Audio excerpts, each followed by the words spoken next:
Meaning of fill. Fill.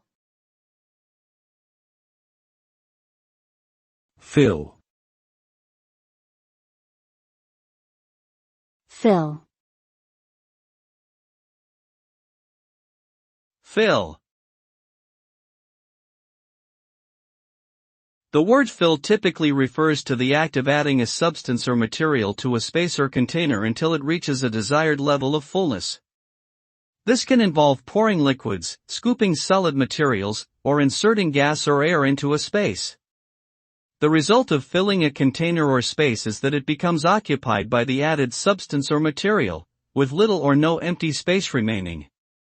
Filling can be used for a wide range of purposes, from creating structures such as dams or buildings, to simply adding enough water to a glass for drinking.